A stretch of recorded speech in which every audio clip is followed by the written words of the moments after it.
scope, so this, the memorandum says you're committing Right. to doing it, so what are you committing to? And this we would have to submit along with our MOU. If you would like to make any changes, that's fine. We did talk with Marion Snyder, we had some questions, and she clarified some things for us. And, because what we wanted to know is how much of a commitment is a commitment?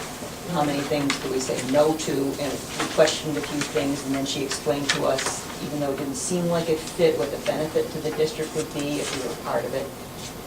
So I think, we feel that what we put here, we would be comfortable with saying, yes, we want to be a part of it. And there's basically three parts, or three sort of big picture issues here. Standards and assessments are section B, and so what in that section would we commit to? One thing is about the new, the transition plan to implement the national standards and to develop assessments that would go along with them. And as you can see, it's what's RIDE's commitment, what would our commitment be, and then what would the benefit to us be. And you see where the stars are there. Those things, Dave Abbott is saying, are either related to the BEP or to the educator evaluation standards, which we have to do. And through, you see there are quite a few things that, even though the state has the money and it's the state spending on professional development, we would get to participate in that professional development, or in other places we would be able to participate in, if we wanted developing the education and evaluation model, or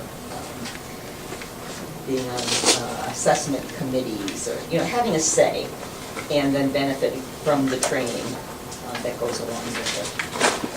So the first one, we thought, yes, we want to. We already are participating. Part of it is the training that the Dana Center is doing, and Kathy and Carrie and two of our teachers have been participating in that from the beginning of the year and finding it very valuable.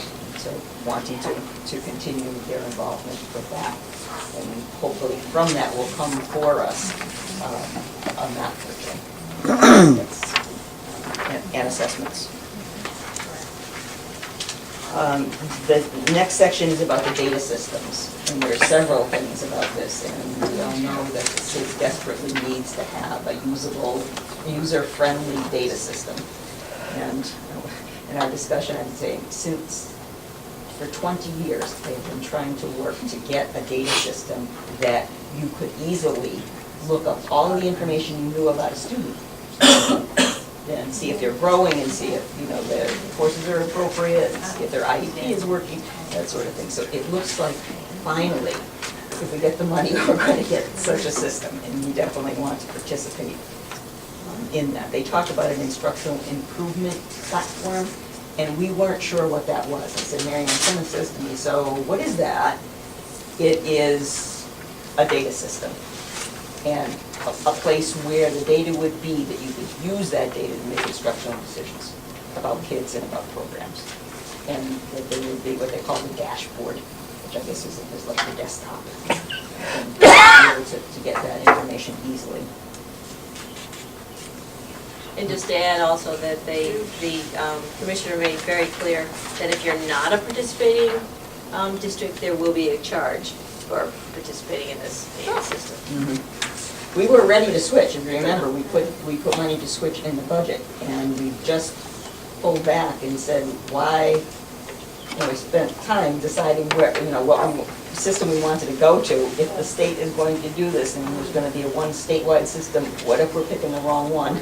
And then to hear that the state will pay for it, if we say we want to participate, we're going to hang on to school max, much to our chagrin.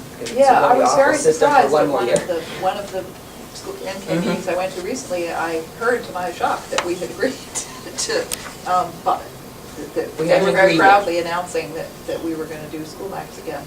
I said, oh, really? We're doing School Max again, No, but we but are buy it talking through with them them. Oh. about providing Sounded like for us the a services fair that copy. Rhinet used to.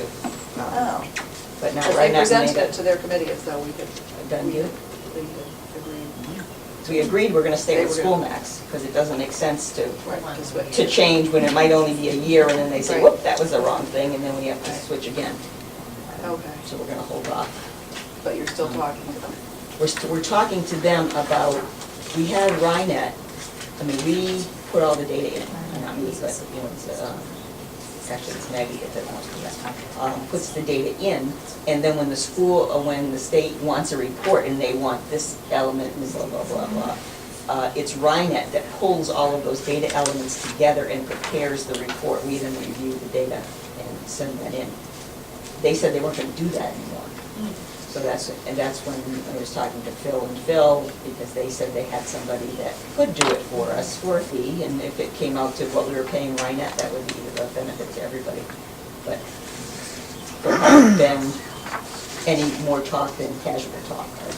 You know, could you do this for this? Are you interested in doing it? We haven't talked money, we haven't talked exactly what those reports would be.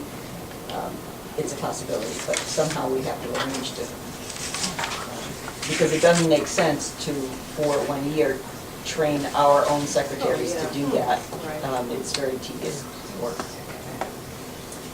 Okay, so that one was data. Then there's data systems, you know, a different sort of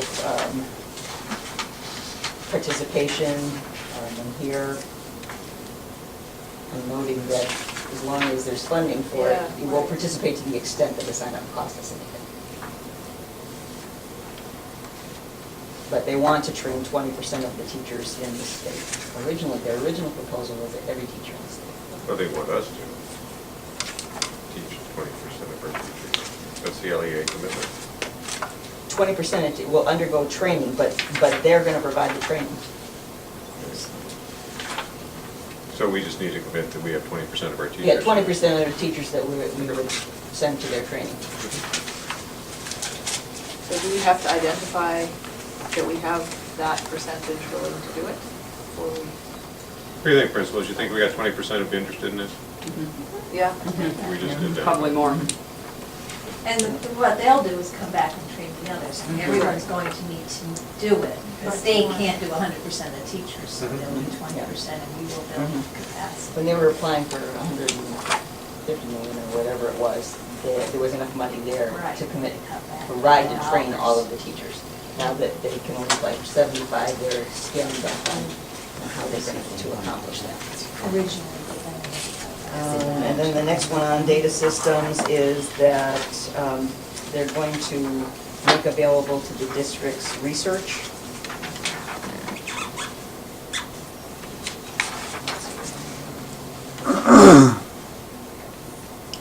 This is more really about getting everybody trained on. Then when you have the data and you analyze it, how do you use it to improve instruction? You know, a lot of this is the commitment that we will submit our data to them. Right. Yeah, that's on the page. So Mhm.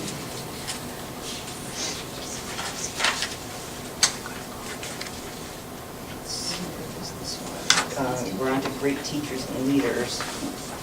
And the approaches to measure student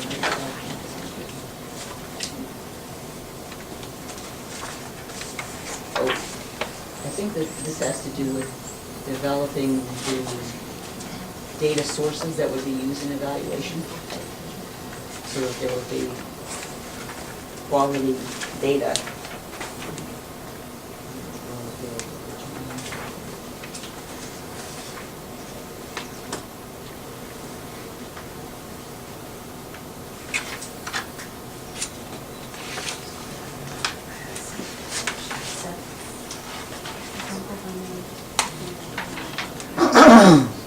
So basically what they're trying to do is provide districts with a growth or value add measure for principals and teachers.